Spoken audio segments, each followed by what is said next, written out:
नमस्कार दर्शकों, आप सभी का स्वागत है डीएचपी न्यूज़ चैनल में। मैं हूं आपके साथ रोहित शर्मा और हिमाचल प्रदेश के आज की बड़ी खबरें और मुख्य समाचार आपको बताएंगे। यदि आपने अभी तक डीएचपी न्यूज़ चैनल को सब्सक्राइब नहीं किया है तो कृपया चैनल को सब्सक्राइब करके बेल के आइकन को भी क्लिक कीजिए, जिससे आपको हिमाचल प्रदेश की बड़ी खबरें रोज़ाना मिलती रहें। चलिए जानते हैं आज के मुख्य समाचार। खत्म किए पदों की जगह रखेंगे जेओआईटी, बिजली बोर्ड का खर्च वहन नहीं कर सकती सरकार। मुख्यमंत्री सुखविंदर सिंह सुक्खू ने कहा कि नेता प्रतिपक्ष व पूर्व मुख्यमंत्री जयराम ठाकुर मुफ्त में सुर्खियां बटोरना चाहते हैं। वह जनता को गुमराह कर रहे हैं। जयराम खुद भी मुख्यमंत्री रह चुके हैं। वह बताए कि कौन से पद सरकार खत्म कर रही है।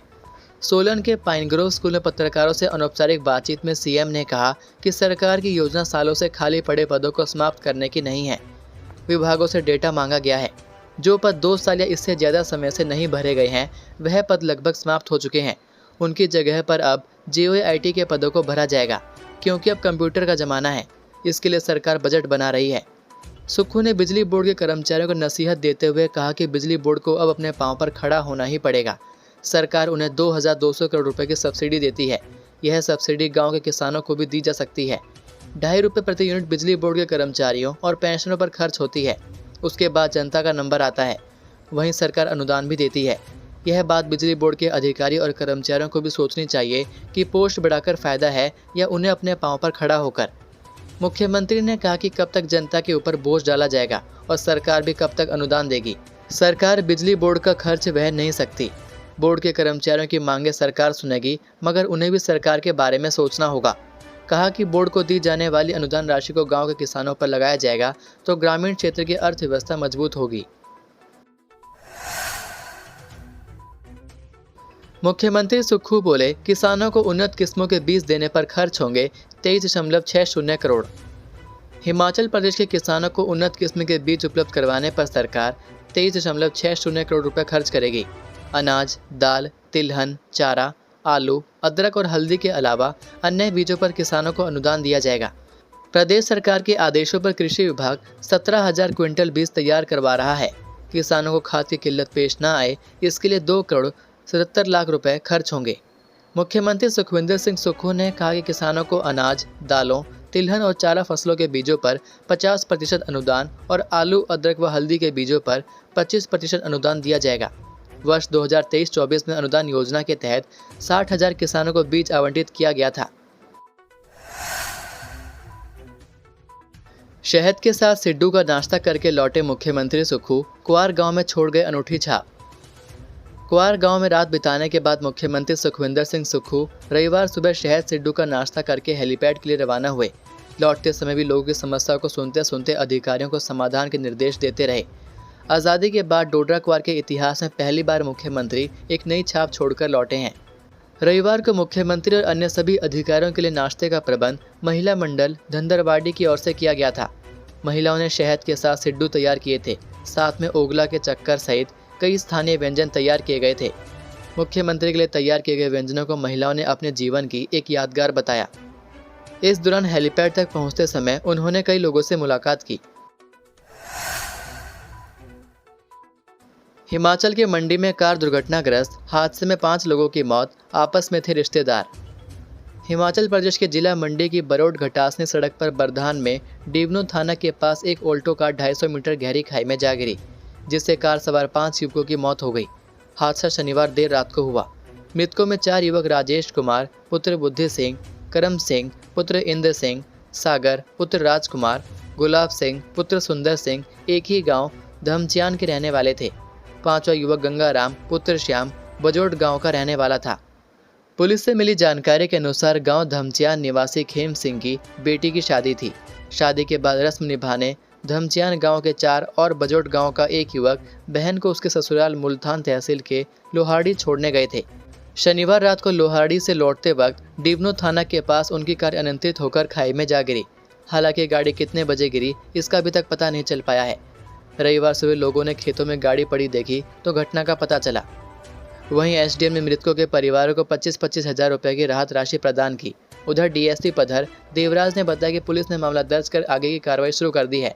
अभी तक हादसे के कारणों का पता नहीं चल पाया है। फूड इंस्पेक्टर ने की कार्रवाई तो कुछ लोगों ने किया पीछा, बेरहमी से की पिटाई। थाना देहरा के तहत परागपुर के फूड इंस्पेक्टर लवनीत डोगरा पर प्रतिबंधित पॉलिथीन में मिठाई बेचने वालों के खिलाफ कार्रवाई करने पर मारपीट पर मामला दर्ज किया गया है। पुलिस से मिली जानकारी के अनुसार संसारपुर टेरेस के निकट रिडी कुठेड़ा में फूड इंस्पेक्टर दुकानों की जांच कर रहे थे। एक मिठाई की दुकान में प्रतिबंधित पॉलिथीन और प्लास्टिक के गिलास मिलने पर उन्होंने चालान काटा। बताया जा रहा है कि उसके बाद वहां से चले गए, लेकिन कुछ लोगों ने फूड इंस्पेक्टर लवनीत डोगरा का पीछा किया और करतार फिलिंग स्टेशन के पास उनकी कार को रोककर बेरहमी से पीटा और मोबाइल फोन लेकर कुछ तस्वीरें डिलीट कर दी। डीएसपी देहरा अनिल कुमार ने बताया कि पुलिस ने मामला दर्ज करके जांच शुरू कर दी है। हिमाचल में पुलिस भी सुरक्षित नहीं, ड्यूटी के दौरान महिला पुलिसकर्मी से छेड़खानी, एफआईआर दर्ज। पुलिस आम लोगों की सुरक्षा कैसे कर पाएगी जब पुलिसकर्मी सुरक्षित नहीं है। ऐसा ही एक वाकया शिमला में प्रकाश में आया है, जहां पर ड्यूटी पर तैनात महिला कांस्टेबल से एक पुलिसकर्मी ने न केवल अश्लील इशारे व उसे छेड़छाड़ की, अपितु जबरन गुमटी में घुसने का भी प्रयास किया। महिला आरक्षी ने सारा वाकया अपने मोबाइल में भी रिकॉर्ड किया है और पुलिसकर्मी द्वारा कहे गए अश्लील शब्दों की आवाज़ कैद कर ली है। महिला आरक्षी की शिकायत पर ढली पुलिस थाने ने यौन उत्पीड़न, महिला का पीछा करने, महिला की मर्यादा को ठेस पहुंचाने आदि विभिन्न धाराओं के तहत मामला दर्ज कर आगामी कार्रवाई शुरू कर दी है। यह घटना राजधानी में चर्चा का विषय बनी हुई है और लोग तरह तरह के सवाल उठाने लगे हैं।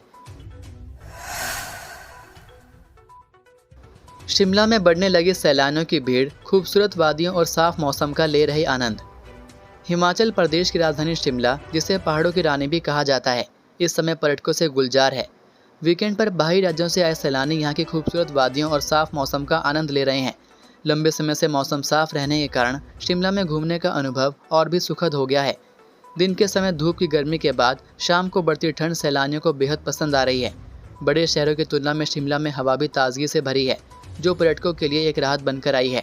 आगामी दिनों में दीपावली के बाद पर्यटकों की संख्या और बढ़ने की संभावना है, जिससे शिमला और अन्य पर्यटन स्थलों पर भीड़ और भी बढ़ेगी।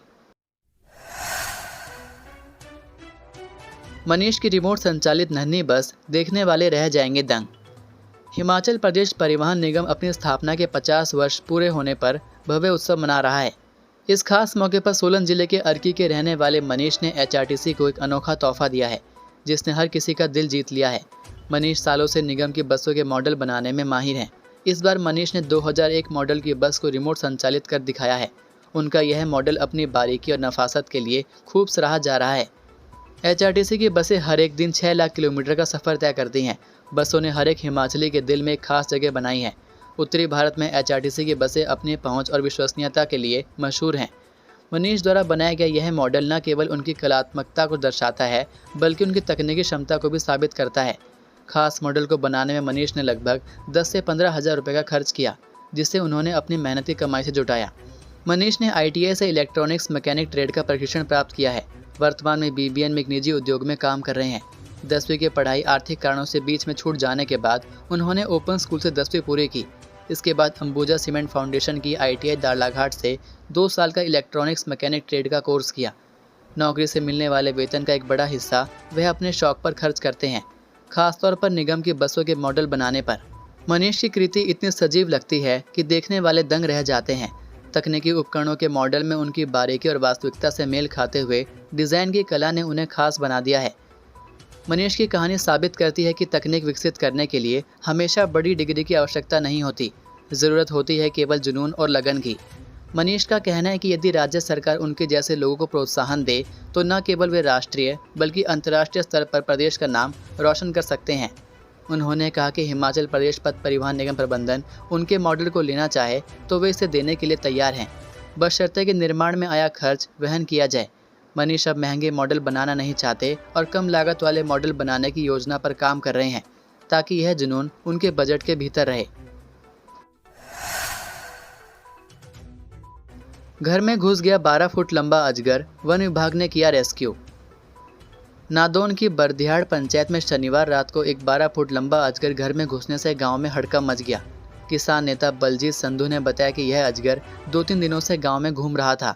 शनिवार रात को अचानक यह अजगर रमेश चंद के घर में घुस गया। जब घर के सभी लोग खाना खाने के बाद सोने के लिए गए तो कमरे के अंदर अजगर देखकर सबके होश उड़ गए। उनके शोर मचाने पर ग्रामीण इकट्ठा हो गए। गांव के ही संजय कुमार ने इसकी सूचना वन्य प्राणी विभाग को दी। इसके बाद वन्य प्राणी तथा वन विभाग की टीम ने मौके पर पहुंचकर अजगर को रेस्क्यू किया। कर्मचारियों ने अजगर को घर से पकड़कर इसे जंगल में छोड़ दिया। इसके बाद ग्रामीणों ने राहत की सांस ली। ओए सुना, तोमर बोल रहा है कुछ भी रो दिया काम।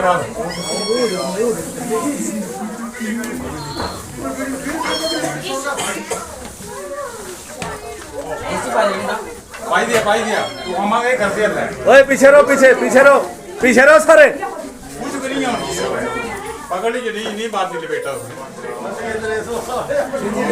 संपूर्ण किया। जोर में पकड़, जोर में दम। पहाड़ी के नाम पर बेच रहे चाइनीज लहसुन, रहें सावधान। नूरपुर व इसके साथ लगते सभी क्षेत्रों के मार्केट में पहाड़ी के नाम पर चाइनीज लहसुन धड़ल्ले से बिक रहा है। प्रतिबंधित चाइनीज लहसुन जो महंगा होने के साथ साथ बेस्वाद भी है। नूरपुर तथा इसके साथ लगती मंडियों में रोज टनों के हिसाब से चाइनीज लहसुन की बिक्री हो रही है। दुकानदारों को आफत पड़ी है कि किस किस्म के लहसुन को बेहतर बताकर सेल करें। पहाड़ी लहसुन का मंडी में रेट 275 रुपये से लेकर 300 रुपये तक है। मार्केट में 350 तक मिल जाता है। दूसरी तरफ चाइनीज लहसुन मार्केट में 400 रुपये किलो मिल रहा है। चाइनीज लहसुन के महंगे होने के कारण दुकानदार अधिक प्रॉफिट के लिए इसकी बिक्री करना अधिक पसंद कर रहे हैं। यही कारण है कि ज़्यादा प्रॉफिट की वजह से सीधी असर पहाड़ी लहसुन पर पड़ा है। इस समय मार्केट में पहाड़ी लहसुन गायब होता जा रहा है। ग्राहकों को इसकी पूरी पहचान न होने के कारण पहाड़ी लहसुन के नाम पर चाइनीज की बिक्री हो रही है। ये थे आज के मुख्य समाचार। हिमाचल प्रदेश की बड़ी खबरें रोजाना जानने के लिए सब्सक्राइब कीजिए DHP न्यूज़ चैनल को और बेल आइकन पर क्लिक करें, जिससे आपको प्रदेश की बड़ी खबरें हमारे द्वारा मिलती रहें। वीडियो को लाइक और शेयर ज़रूर कीजिए और आप हमारी वीडियो कौन से शहर से देख रहे हैं नीचे कमेंट करके ज़रूर बताइए। वीडियो में अंत तक बने रहने के लिए आपका बहुत बहुत धन्यवाद। जय हिंद, जय भारत, जय हिमाचल।